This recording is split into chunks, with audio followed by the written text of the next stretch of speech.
아니하리라. 아멘.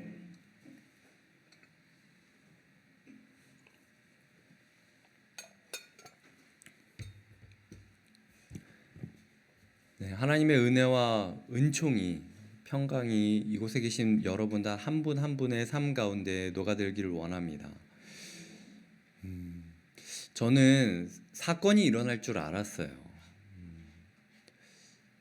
엘리야가 그런 마음이었을 겁니다. 엘리야가 살아가면서 자신이 깊이 묵상했고 그 묵상 가운데 하나님의 뜨거움이 분명히 있었습니다. 그래서 자신이 하나님의 사람으로서 나선다면 분명히 상황은 변하게 될 것이다라는 생각이 있었습니다.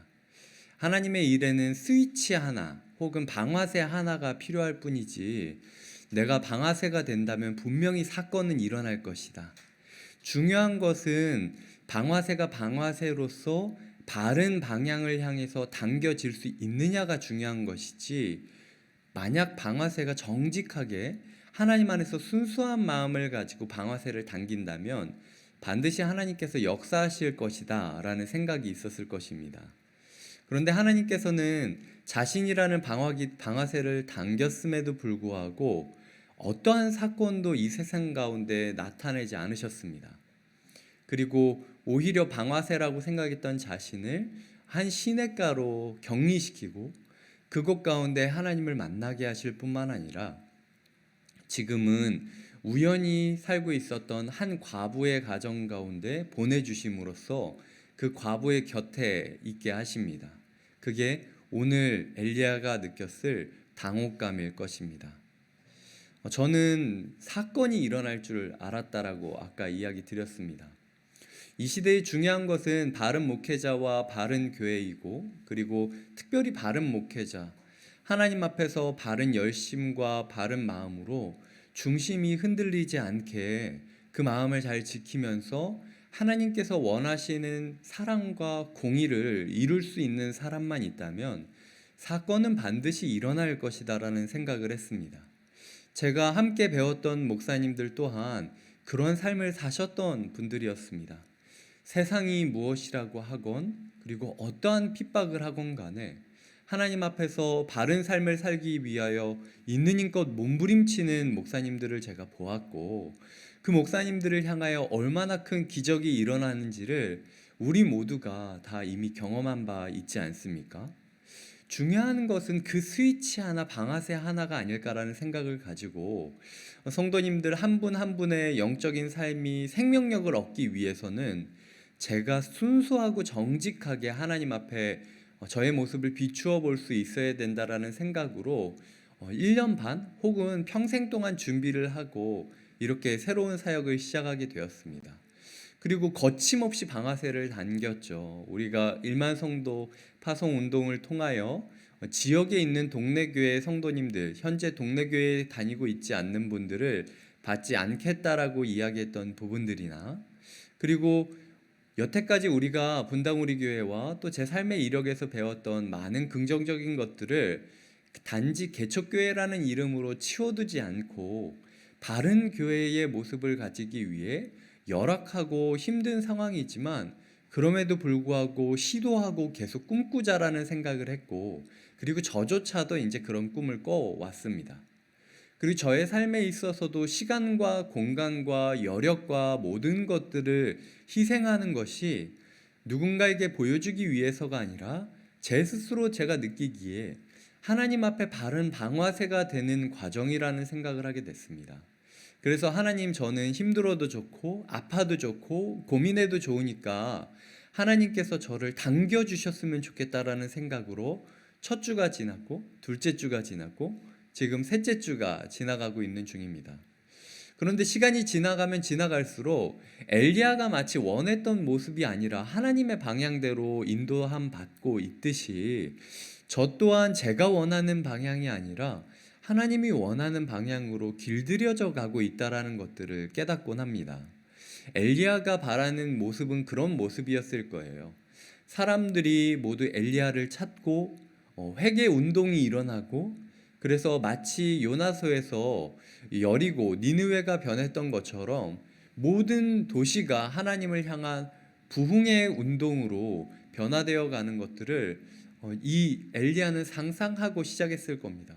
근데 상상과는 전혀 다르게 사람들은 수근수근거리고 있고 왕은 화가 나서 자기를 죽이려고 하고 있고 하나님은 그런 자기를 담대하게 싸우게 하면서 하나님의 이름을 높이는 방향으로 가시는 것이 아니라 세상 가운데 오히려 자기를 숨기시는 무력하고 패배감 넘치는 모습을 보여주시는 거예요.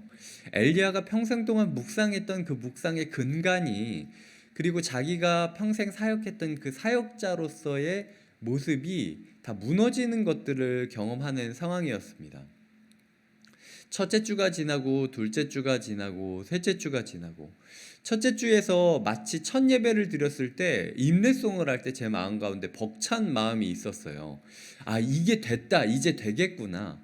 이런 모습이라면 우리가 뜨거운 마음을 가지고 예배 가운데 눈물을 흘리면서 발걸음을 못 떼는 분이 계시거나, 그게 아니면은 발이 미어 터질 정도로 이 코맥스를 가득 채우는 현상이 벌어지거나, 그게 아니면은 모든 사람들이 통회와 자복하면서 목사님, 제가 어떻게 할지 모르는데 제가 어떻게 하나님 앞에 나서야 되냐라는 그 음성들이 많이 나오는 그런 시간들이 과연 곁에 있는 교회의 첫 걸음이 아닐까라는 기대감이 첫 주에는 있었는데, 이게 두 번째 주, 세 번째 주 되니까 그런 기대감이 점점 무뎌지게 되는 겁니다. 그리고 사건이 일어나지 않는 거예요. 제가 의도적으로 29개 교회가 어떻게 지내고 있는지를 채널을 끄고 지내고 있습니다. 왜냐하면 제 마음 가운데 자꾸 비교할 것 같은 거예요. 여기 계시는 분들도 혹시 내 제자훈련 동기생이라든지 아니면은 내가 알던 그 목사님 교회는 도대체 어떻게 지내고 있는 걸까라는 궁금함이 있지 않으십니까? 지금 나중에 이 영상을 접하게 되실 분들 중에서는 분명히 곁에 있는 교회 성도님이 아니라 다른 교회에 계시는 분들이 곁에 있는 교회는 어떻게 지내고 있지라는 생각을 하면서 이렇게 들어오시는 분들도 저는 계실 거라고 생각해요. 그런 과정을 우리가 겪고 있습니다. 근데 제가 거기에 좌지우지 휘둘리지 않으려고 일부러 채널을 최대한 끌려고 합니다. 근데 끌려고 해도 이 들려오는 풍문이 예사롭지 않아요. 와, 뭐 새가족이 첫 주인데 80명, 100명이 와서 줄을 서고 있다더라. 공간에 반밖에 안 찰 줄 알고 예배당을 준비했는데 첫 주부터 가득 차고, 그래서 목양실이나 이런 데까지 다 열어가지고 이 중계를 해가지고 예배를 드리고 있다더라. 주일학교 예배 시간을 바꾸지 않으면은 미어 터지는 사람들을 막을 방법이 없다더라. 이런 얘기가, 저는 물어보지도 않는데 이렇게 주변에서 막 목사님들도 그렇고, 다들 그렇죠. 제 삶이 저는 너무 깜짝 놀라고 너무 힘든 등록 신방을 어떻게 해야 될지도 모르는 상황 가운데 있어요라고 얘기하시면서 너무 힘들어 하시는데, 우리 교회도 등록자가 없는 거는 아니에요. 근데 너무 외진 곳에 우리 교회가 있다 보니까 라고 이제 제가 판단을 하고 있습니다. 네. 마치 하나님이 이제 그리 시냇가로 저희를 몰아듯이, 네, 아예 사회와 단절된 어떤 공장지대 속으로 저희를 넣으셔서 저희에게 찾아오는 것은 그냥 까마귀가 근근히 이렇게 빵 이렇게 가지고 오듯이 그 한 분, 두 분 이렇게 저분이 새로 오신 분 아닐까라는 생각이 들고, 이런 모습들이 지금 우리 마음 가운데 있거든요. 그래서 제가 하나님 앞에 정직하게 물어볼 때가 많았습니다. 하나님, 제가 문제인가요? 저는 사건이 일어날 줄 알았는데 사건이 일어나지 않아요 라는 기도 제목들을 가지고 도대체 뭐가 문제인 건가요? 라는 기도를 많이 드렸습니다. 아마 그 기도 가운데 엘리야도 비슷한 마음으로 기도하지 않았을까라는 생각을 해요. 하지만 엘리야에게 하나님이 허락하셨던 것은 사건이 아니라 사귐이었다라는 것이죠. 하나님께서 엘리야를 찾아와 주십니다. 그 이전까지 엘리야에게 하나님은 묵상했을 때 뜨거운 마음을 부어주시는 누군가 정도였을 거예요. 왜냐하면 엘리야가 워낙 출신도 잘 알려져 있지 않고 그가 하나님을 먼저 만났다라는 기록이 없기 때문에, 극단적으로 말하자면 엘리야는 인격적으로 하나님을 만난 것이 자신이 아합 왕 앞에서 메시지를 전한 후였습니다. 극단적으로 말하자면요. 그러니까 하나님을 인격적으로 마주하기 시작한 게 본인이 호기롭게 왕 앞에서 목숨을 걸고 얘기한 이후에 시작되었다라는 것이죠. 하나님께서 이 곁에 있는 교회에 사건을 주지는 않으셨지만요. 사귐은 저에게 허락하고 계십니다. 첫 주에 새벽 기도회를 드리던 때가 기억나요. 그 주간 방송공사도 다 끝나지 않았고 마이크도 되지 않는 상황이었습니다. 그런데 하나님 앞에서 한 걸음이라도 제가 뒤로 물러나면 사건이 일어나지 않을 것 같은 거예요. 그래서 제가 마이크 공사가 다 안 됐는데도 새벽 기도회를 하겠다라고 고집을 부렸습니다. 그리고 그 고집 가운데 스트리밍이 되지 않는 상황, 아무것도 알 수 없는 단절의 상황 가운데 이 자리에 오셨던 성도님들이 계세요. 제가 의도적으로 그때 분립개척을 하겠다라고 계획한 게 아니었습니다. 근데 그 주간 제가 매일 성경을 가지고 기도를 하겠다라고 하고 새벽 기도를 준비하기 위해서 본문을 펼쳤는데 그 본문이 첫 번째 제가 설교했던 본문이 요한복음 21장의 본문이었습니다. 요한복음 21장은 제가 중학교 2학년 때 하나님을 처음 인격적으로 만났던 그날의 그 본문이었어요. 설교를 준비하는 동안 하나님께서 저희에게 이렇게 말씀하시는 것 같았습니다.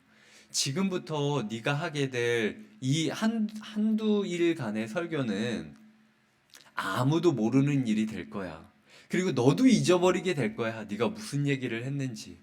실시간 스트리밍으로 남지도 않을 거고, 그러니까 사람들이 영상으로 그것을 볼 수 없겠지. 그렇기 때문에 네가 솔직하게 이 상황, 마이크도 안 되는 그 환경 가운데서 정직하게 네가 만났던 하나님을 전해보는 일이 있었으면 좋겠다. 그래서 네가 잘나서 이 걸음을 시작한 게 아니라 내가 불렀기 때문에 이 걸음을 시작했다라는 사실을 알았으면 좋겠다. 라는 마음을 제 마음 가운데 주셨습니다. 그래서 솔직히 저도 그날은 제가 원고도 안 썼어요. 그리고 제가 무슨 얘기했는지 지금 저 기억도 하나도 안 납니다.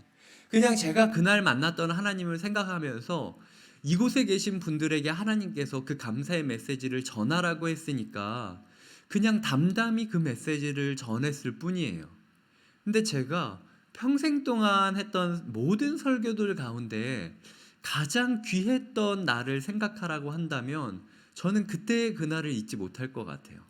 마이크도 없는 날, 이 공간은 새 냄새가 났기 때문에 이 톱밥 냄새, 약품 냄새가 진동하고 이 성도님들은 새벽 기도의 순서가 어떻게 되는지도 잘 모르는 상황에서 그저 마이크 들리지 않는 목사가 하는 이야기에 어떻게든 귀 기울려고 노력하시던 그날의 그 기억.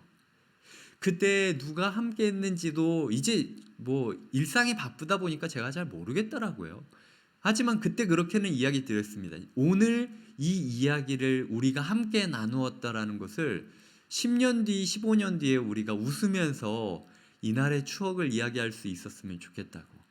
왜냐하면 제 마음 가운데 그때에 저에게 찾아와 주셨던 하나님이 지금도 함께하고 계시다라는 확신이 들었기 때문이었어요. 하루하루 시작하면서 많은 분들이 저에게 걱정을 해주십니다. 목사님 괜찮겠냐고. 지금 요번 주 월요일에도 제가 권역별 모임이라고 해서 1만 성도 파송 운동에 있었던 이 지역 위례, 뭐 광주, 뭐 성남 이런 지역의 목사님들과 교제를 나눴는데요. 그 교회들 중에서 가장 설교를 많이 하고 있고 가장 사역이 팽팽 돌아가고 있는 교회가 저희 교회예요. 그래서 어떻게 새벽 기도도 다 하고 수요도 하고 금요도 하고 주일 설교 준비하고 회의에 제자반까지 하려고 하느냐, 그거 되겠냐라고 이야기를 하시는 일상을 제가 보내고 있었습니다.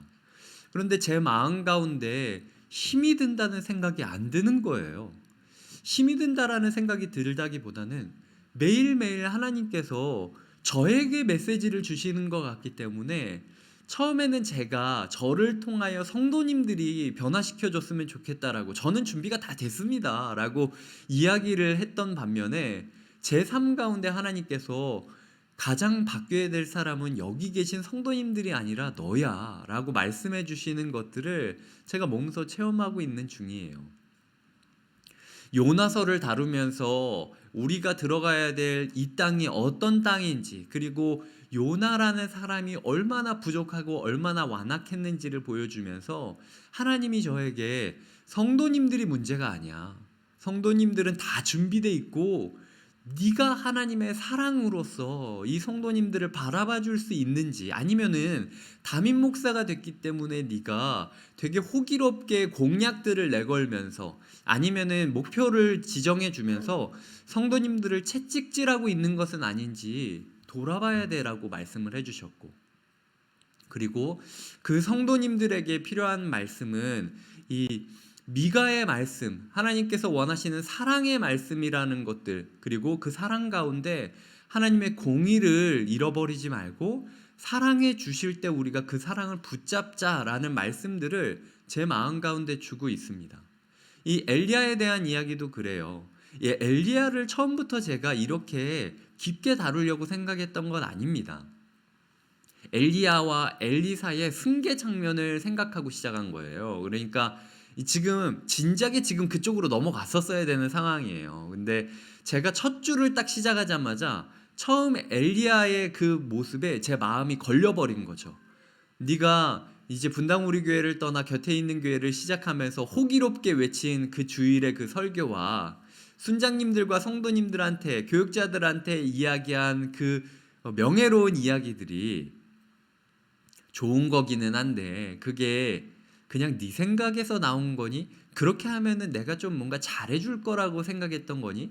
그렇게 하면은 네가 좀 성도님들이 빨리 규모가 갖춰지고 안정될 거라고 생각하고 있는 거는 아니었던 거니? 그러니까 요약하자면 너는 나를 위해서가 아니라 너를 위해서 지금 그렇게 우리가 희생하고 헌신하자라고 멋지게 설교하고 있는 건 아니니? 라고 하나님께서 저에게 물어보기 시작했다라는 거죠. 그리고 아무 일도 일어나지 않은 채로 3주가 지났습니다. 그 누구도 예배당이 끝나고 났을 때 목사님 가만히 두라고, 나는 지금 울어야 되기 때문에 이 받은 은혜를 버릴 수가 없어서 이제 이 자리를 못 떠나겠다라고 하는 분도 한 분도 없었고, 그리고 뭔가 자신의 마음이 너무 벅차올라서 목사님 제가 이전까지는 몰랐는데 하루하루 살아가다 보니까 요즘 생명력이 너무 뛰는 것 같아요. 그래서 곁에 있는 교회가 아니었다면 내 인생이 어떻게 됐을까 고민이 될 정도로 제 인생이 180도 바뀌었습니다라고 이야기하는 분도 사실 뭐 조금은 있기는 하지만 이게 립 서비스인지 아니면 진짜 그런 건지 아직 제가 이제 확인이 덜 된 상태예요. 뭔가 교회가 갑자기 미어 터질 것처럼 바뀌면서 사람들이 막 은혜를 사모하는 모습을 보이는 거냐? 그런 것도 아니에요.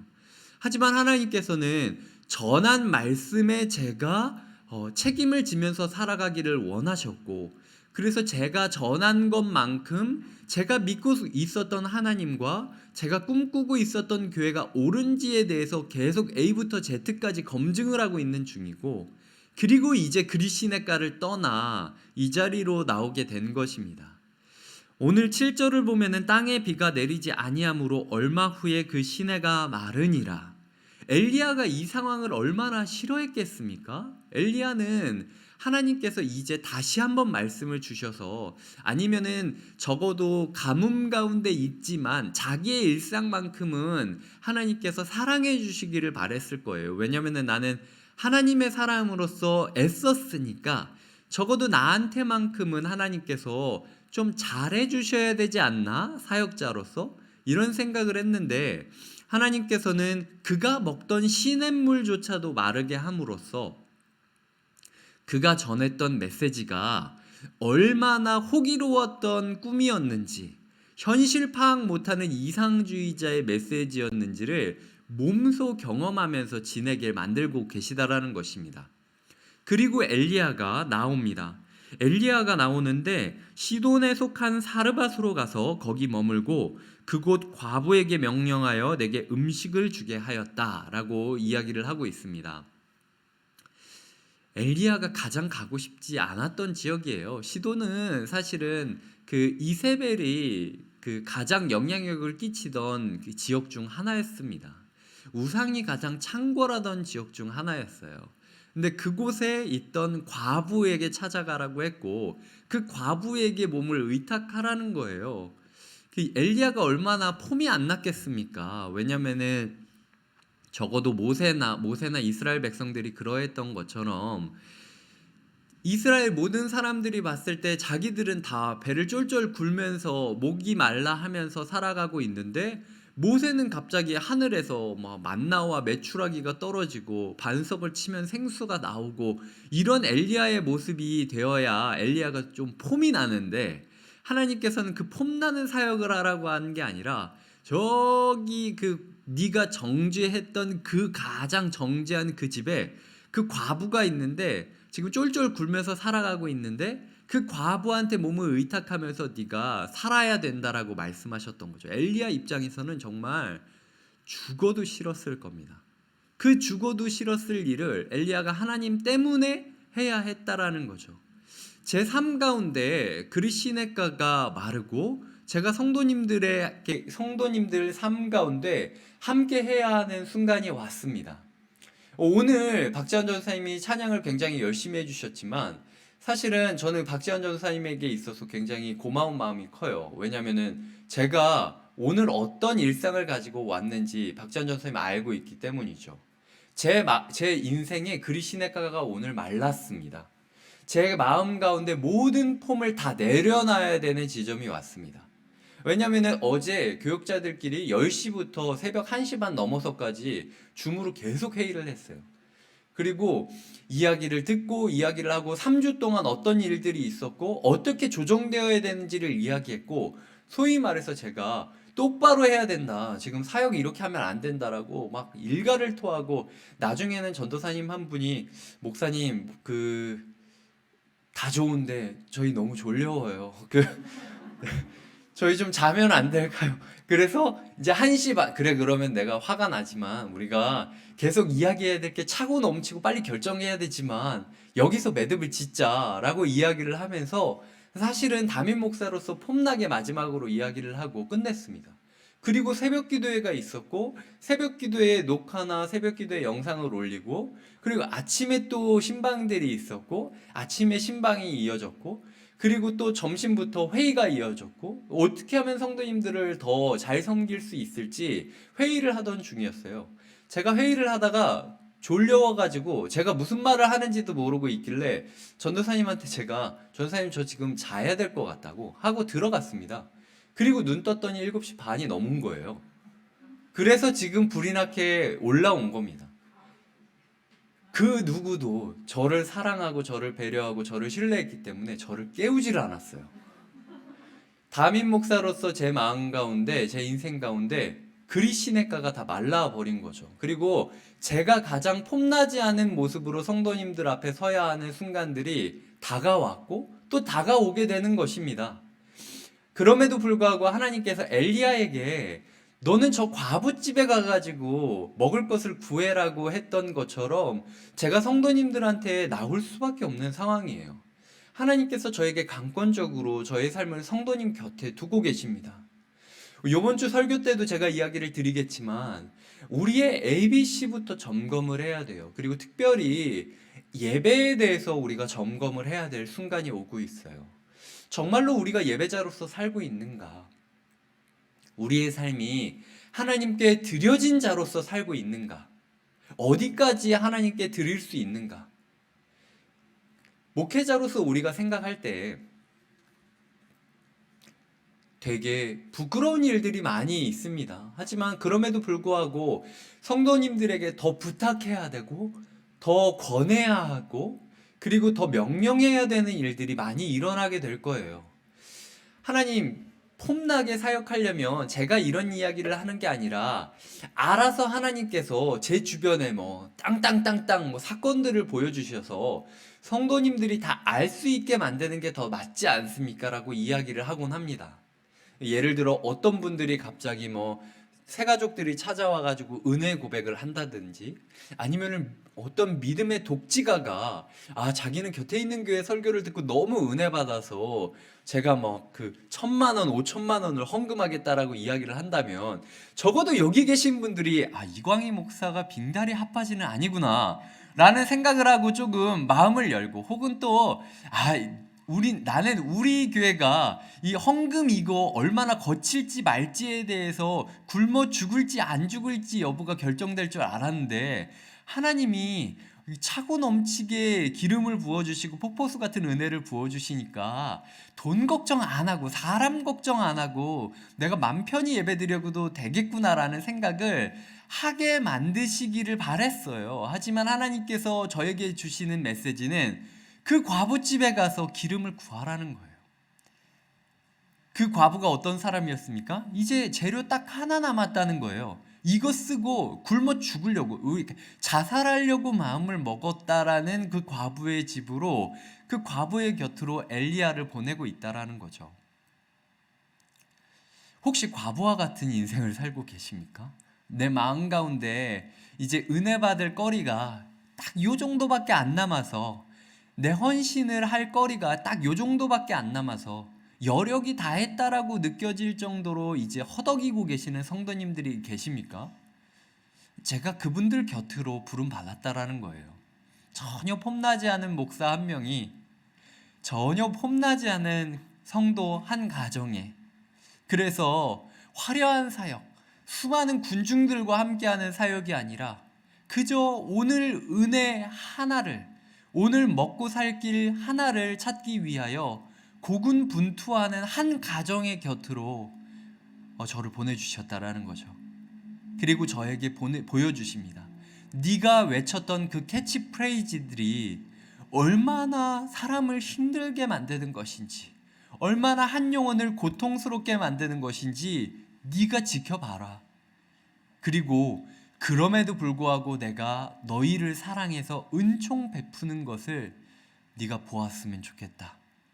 특별히 이스라엘만을 위한 사람이 아니라 정죄감 넘치는 마음으로, 사람들은 이렇다 저렇다 네가 선을 긋고 사람을 정죄하는 인생에서 벗어나 우상 가장 가득한 그 땅에서도 내가 사랑하는 잊혀진 한 가정이 있음을, 너는 전혀 알지 못했던 그 그늘 밑에 내가 사랑하는 저 가정이 있었음을 네가 만나는 시간이 됐으면 좋겠다.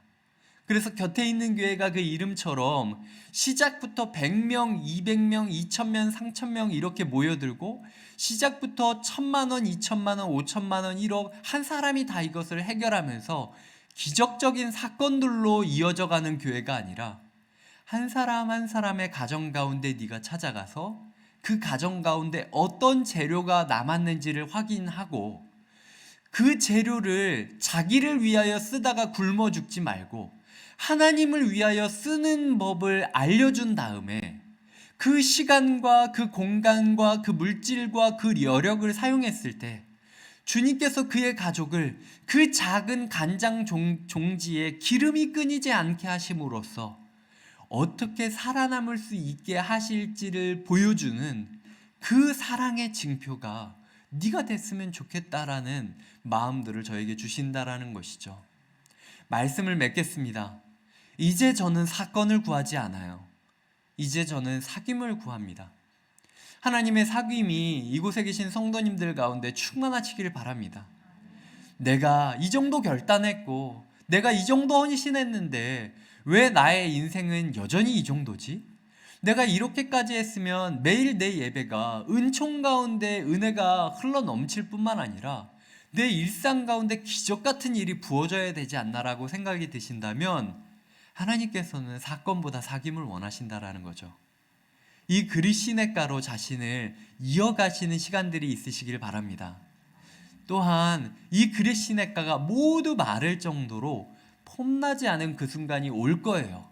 정말로 구질구질하게 우리가 우리의 자녀들과 우리의 직장 동료들과 나의 인생 앞에 잘 살아보자, 있는 것을 하나님께 드려보자, 할 수 있어, 아직 끝이 아니야, 굶어 죽을 때가 아니야 라고 이야기하는 모습들을 우리가 외치는 날이 오게 될 것입니다. 하나님께서는 멋진 우리의 기적 같은 모세와도 같은 모습을 통하여 복음을 전하게 만드는 것이 아니라, 정말로 구질구질하고 꾀지지하지만 그럼에도 정직하고 순수하게 한 영혼 곁에, 한 영혼 옆에 있어가는 과정을 통하여 반드시 하나님의 나라를 이루실 것입니다.